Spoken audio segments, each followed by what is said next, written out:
La Revolución Mexicana, un torbellino de ideales, sangre y lucha por justicia que forjó la nación moderna.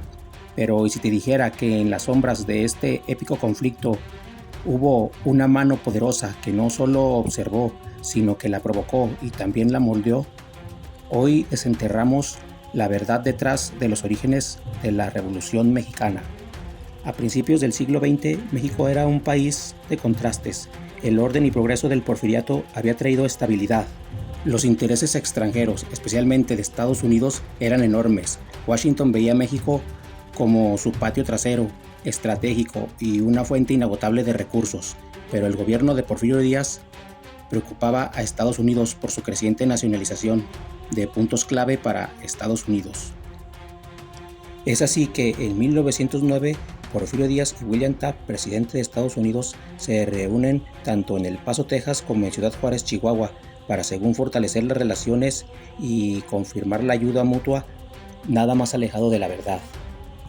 El presidente estadounidense llegaba a hacer una serie de pedidos a Porfirio Díaz que violaban la soberanía de México, pedidos como dejar que Estados Unidos instalara una base militar en Baja California, que dejara que las empresas estadounidenses se hicieran con las concesiones mineras. También quería que México dejara que los Rockefeller se hicieran con las concesiones del petróleo y ellos lo manejaran, el petróleo mexicano manejado por extranjeros. También quería y pedía que México le dejara de comprar armas al Segundo Reich, a Alemania, y que en lugar de eso le comprara las armas del ejército mexicano a Estados Unidos. También pedía que no interfiriera el gobierno mexicano en darle asilo político al presidente Zelaya de Honduras, el cual fue derrocado por Estados Unidos. También le pedía que detuviera las obras en el istmo de Tehuantepec, ya que Estados Unidos estaba construyendo el canal de Panamá y no quería competencia. A todo esto que le pidió el presidente Taft a Porfirio Díaz, a todo Díaz le dijo que no, un rotundo no a todo. Ahí es cuando el presidente Taft se va con las manos vacías y furioso, y es cuando empiezan a planear el derrocamiento de Díaz o la Revolución Mexicana. Cabe detallar que en el gobierno de Porfirio Díaz, México tuvo un crecimiento enorme en tanto político y económico. México estaba al nivel de Francia en aquel entonces. De ese tamaño era su crecimiento económico. Por eso Estados Unidos no le convenía, y por eso nos materializó la Revolución Mexicana. Ahora bien, cuando Francisco I. Madero, ayudado por los estadounidenses, financiado económicamente en armas y pues con su patrón estadounidense, Porfirio Díaz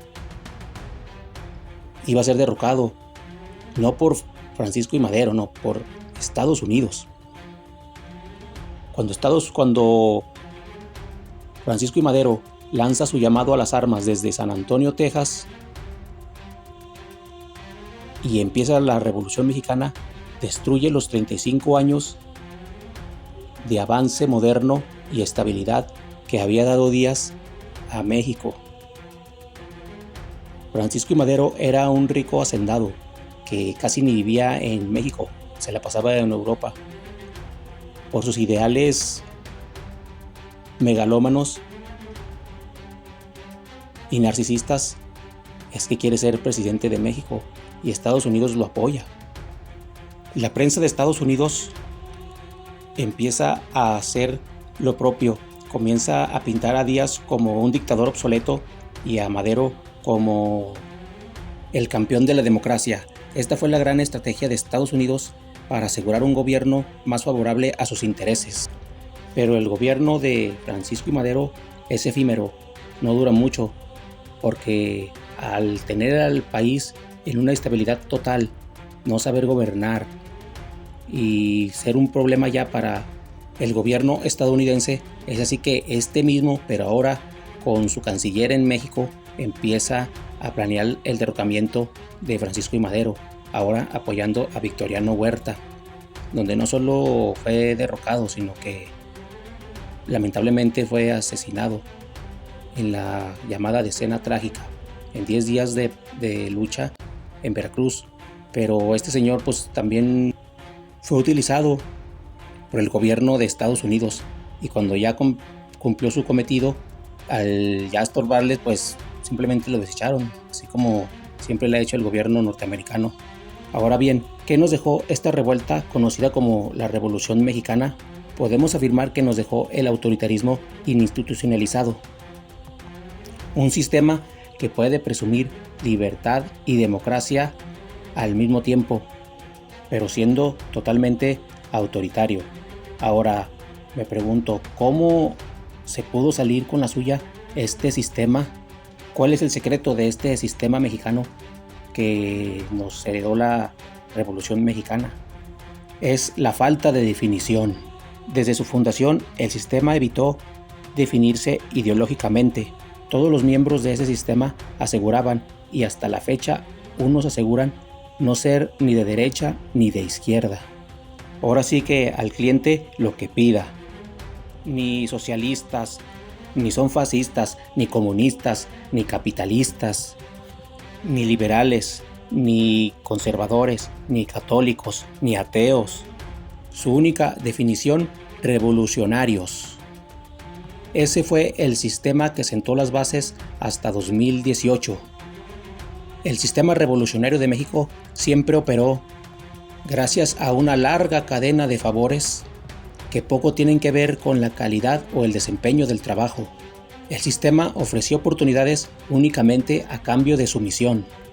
Durante años fuimos sometidos a la tiranía de la mediocridad, pero ¿cómo mantenían el control ideológico de la población desde sus raíces más profundas? Copiando a Estados Unidos. Había que aprovecharse de las debilidades psicológicas del público, tal y como lo hacía Edward Bernays. La nueva estrategia era infalible y partía de la creación de un nuevo mito. ¿Cuál era ese mito? Ni más ni menos que México, la marca México. Con el posicionamiento de la marca México lograron reconquistarnos, entregarle a la gente la grandeza y el heroísmo, hacerlo propio, y se extendía hacia todas las clases sociales. Le vendieron la ilusión al pueblo de vivir en el país más maravilloso del mundo. Nuestro México lindo y querido era ahora el pueblo más alegre del mundo, el más hospitalario y el más astuto gracias al ingenio mexicano. No importaba que el gobierno se robara toda la lana que se pudiera invertir en infraestructura. Nosotros no necesitábamos presupuesto, ni recursos, ni entrenamiento para enfrentar los grandes desafíos, porque siempre nos las ingeniamos con lo que tengamos a la mano.